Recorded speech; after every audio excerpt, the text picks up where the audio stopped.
Chapter 12, Airwaves.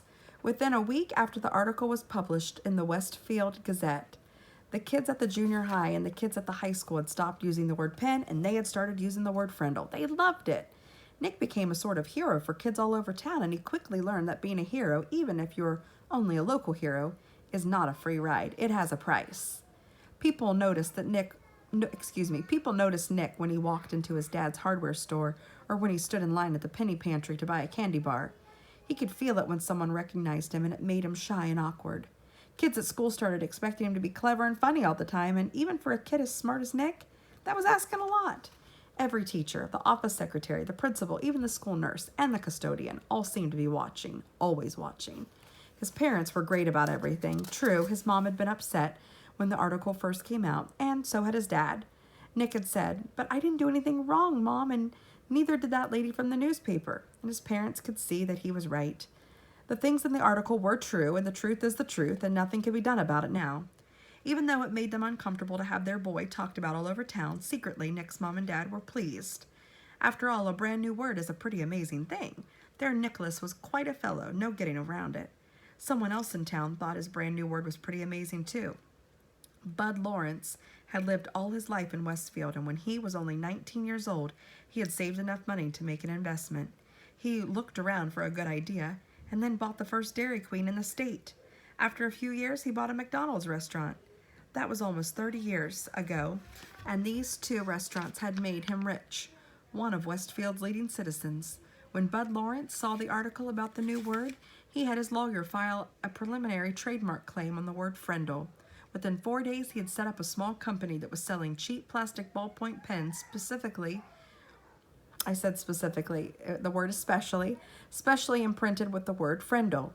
He sold 3,000 Frindles the first week. They sold so fast that stores all over Westfield couldn't keep them in stock. Then just as quickly, kids stopped asking for Frindles. The sales slowed down, and Bud Lawrence started thinking about other projects. A week later, it was Halloween. The leaves started falling, and it seemed like the town was going to be quiet. And it would have if it hadn't been for Alice Lunderson. Alice lived in Betherly, a town 7 miles away from Westfield, and she worked part-time for the local CBS TV station in Carrington, a town of about 75,500 people. When there was important area news, disasters like floods or tornadoes, or sometimes, if she came across little stories that seemed cute or original, Alice would call the station news manager in Carrington. If it was a good story, or if it was a day when not much else was happening in the world, then the TV station would send out a van with a camera crew to shoot some videotape. Mom. Buddy, I'm reading to the kids right now. You can listen. You can stay here and listen, or you need to go back up to your room or upstairs. Alice subscribed to all the small town newspapers in the area to keep up with the local events. Most of them were published on Thursday, and then they arrived at her house by Monday or Tuesday. Then it took her a day or so to look through them all. On Wednesday morning, she finally saw the article in the Westfield Gazette about the word war. She read it through twice and looked carefully at the class photograph. She was sure that the story was a winner. The TV station manager in Carrington agreed with her. He called the CBS station in Boston because sometimes Boston picked up stories from the Carrington newsroom. The woman in Boston thought the story had some real zip to it, so she called the network news editor in New York. When the facts of the Westfield Gazette article got to New York, the staff there loved it. They looked over the schedule sheet for the week and decided it would be the perfect closing story for the CBS Evening News for the next day, Thursday. Orders flew back through the telephone links from New York to Boston to Carrington to Betherly. By Wednesday at noon, Alice had a go order to take the story all the way. It was her first piece to get onto national news, and 20 million viewers would see it.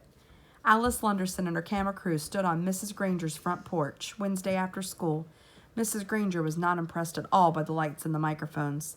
She looked right into the camera and said, "I have always said that the dictionary is the finest tool ever made for educating young minds, and I still say that. Children need to understand that there are rules about words and language, and that those rules have a history that makes sense. And to pretend that a perfectly good English word can be replaced by a silly made-up word just for the fun of it, well, it's not something I was ready to stand by and watch without a fight." "And have you lost that fight, Mrs. Granger?" asked the reporter. Mrs. Granger turned her eyes up to nearly full power as she looked into the camera, and with a pale smile, she said, "It's not over yet." When Alice and the crew showed up at Nick's house, the Allen family was ready for them. Mom and Dad sat on the couch with Nick between them. Nick squinted into the lights. His mom had worked out with Nick what he could say and what he could not say. "You remember, young man," she had told him as he combed his hair, "these reporters are just looking for a quick story that will make some excitement. But you have to stay here and live in this town, so you mind your P's and your Q's." As they sat there on the couch, Mrs. Allen had her foot on top of Nick's under the coffee table, and if she pushed down, it meant that the reporter had just asked a question that she was going to answer for him. Mrs. Allen did not trust reporters. "So tell me, Nick, why did you make up this new word Frindle?" asked Alice Lunderson. Nick gulped and said, "Well, my teacher, Mrs. Granger, said that all words in the dictionary were made up by people, that they mean what they mean because we say they do. So I thought it would be fun to just make up a new word and see if it was true." "And were you surprised when Mrs. Granger got mad about that?" asked Alice with a smile. There was a push on Nick's foot, and his mother said, "We never felt that Mrs. Granger got angry. When everyone started using the word Frindle, it just got to be a disruption, that's all. She's really a very fine teacher." "Yeah," said Nick. "I mean, I learned a lot about words, and without her I wouldn't have."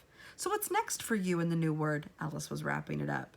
She could see that Nick and his parents were not going to be pushed into saying anything controversial. Side note, good for his parents. So she just kept it light and happy. "Well," said Nick, "the funny thing is, even though I invented it, it's not my word anymore. Frindle belongs to everyone now, and I guess everyone will figure out what happens together."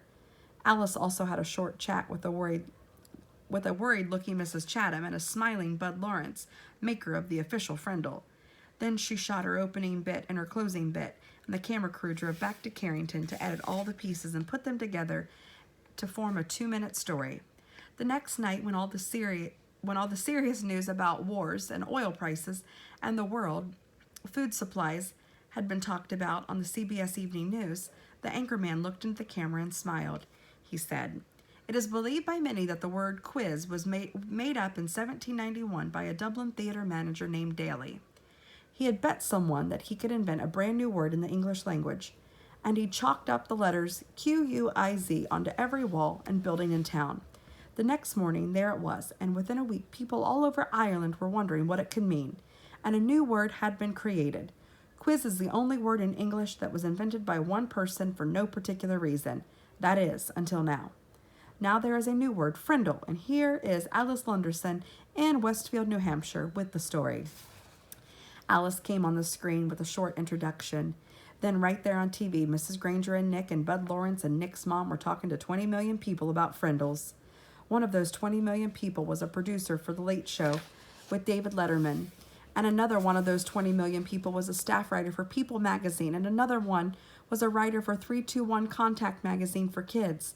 Dozens of other writers and producers and marketing people saw that story on the news, and all of them smelled a great story. During the next 3 weeks, every man, woman, and child in America heard about this funny new word that kids were using instead of the word pen. And kids in Ohio and Iowa and New York and Texas and California started using it too. Bud Lawrence was suddenly flooded with orders for anything with the word Frindle on it, and he quickly got interested again. But there were complications. Bud's lawyer said, "You see that stack of orders there? Trouble. That's what that is. We got a trademark file, but it's only like an application. The whole country knows that that little kid made up the word, and unless you make a deal with his dad, you're going to end up with nothing, maybe even a big fat lawsuit. That kid owns that word."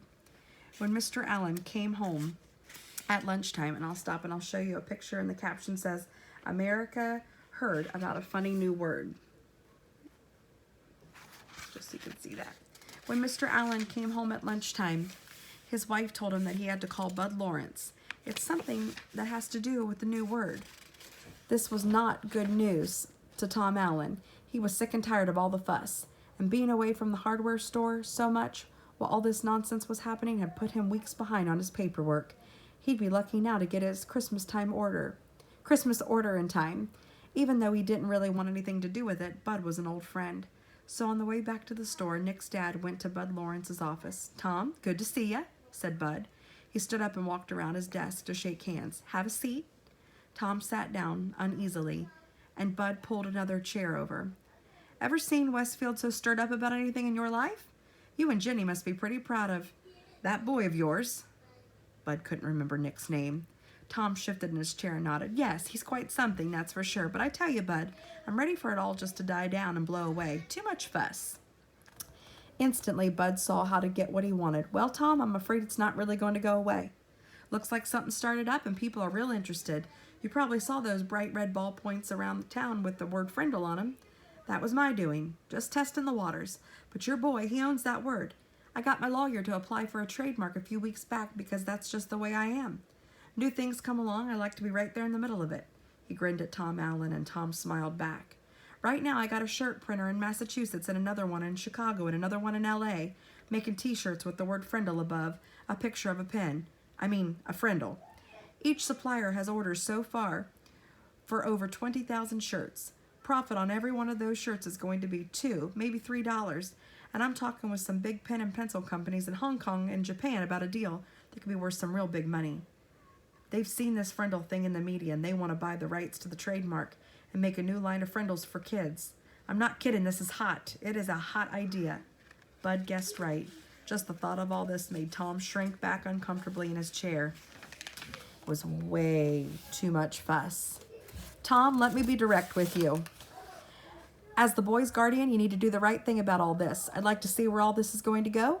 I'm going to take some risks, spend some money, and see what happens, but I need your permission.